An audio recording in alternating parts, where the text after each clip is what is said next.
জীবন কখনো কখনো এতটাই যন্ত্রণাময় হয়ে দাঁড়ায়, মনে হয় জীবন থেকে বিদায় নিয়ে ফেলি। জীবন থেকে পালিয়ে এত এত দূরে চলে যাই, যেখানে প্রাণের কোনো চিহ্ন নেই। আগে বুঝতে পারতাম না, এখন বোঝার আর বাকি নেই মানুষ কেন আত্মহত্যার পথ বেছে নেয়। ভালোবাসা হলো এমন একটি মায়া, তুমি যত দূরে যাবে ততই কাছে টানবে, যত ভুলে যাবে তত মনে পড়বে, আর যতটুকু হাসবে তার থেকেও বেশি কাঁদবে। মানুষ কখনো ইচ্ছা করে কাঁদে না, কাঁদায় তার পিছনের অতীত আর অতীতের স্মৃতিগুলো। কাঁদায় তার সবচেয়ে কাছের মানুষ, কাঁদায় তার প্রিয়জন।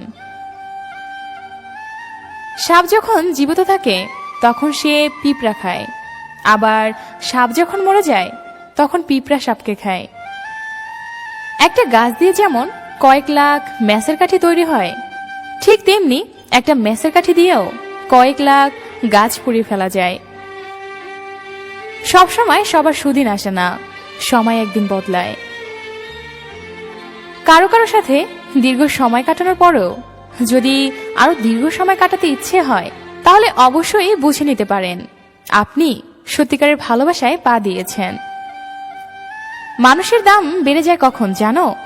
যখন তুমি তাকে আপন ভেবে গুরুত্ব দিবে, তখন সে তোমাকে এমন ভাব দেখাবে যেন তার কাছে তোমার কোনো মূল্যই নেই।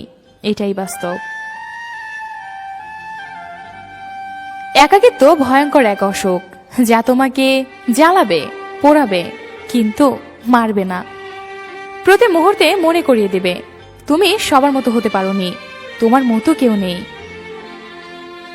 অদৃশ্য এই সুখ তোমাকে কুড়ে করে খাবে, কিন্তু তোমার শরীরের রক্তে তার কোনো চিহ্ন থাকবে না।